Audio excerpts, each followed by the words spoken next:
Vous avez envie de faire une formation d'hypnose et vous avez pu constater qu'il y a des formations d'hypnose qui proposent une certification et d'autres pas.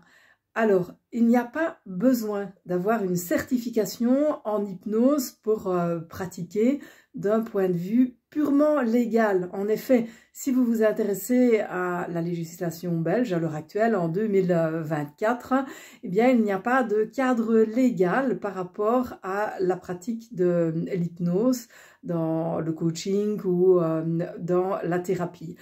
Par contre, ça peut quand même être intéressant d'avoir une formation qui est certifiante. Disons que cette certification, elle engage avant tout l'institution, l'école qui vous la délivre. Il faut faire la distinction entre une attestation de présence et une certification qui, elle, va attester non seulement de votre présence, mais en plus de l'acquisition de certaines techniques, des techniques qui sont prévues au programme. Alors, une certification ne vaut pas une autre certification, elle va dépendre de la qualité de l'école et donc de ce qui est proposé. Et si j'ai un conseil à vous donner dans le choix de votre centre, de votre école de formation d'hypnose, c'est de questionner comment la formation va vous mener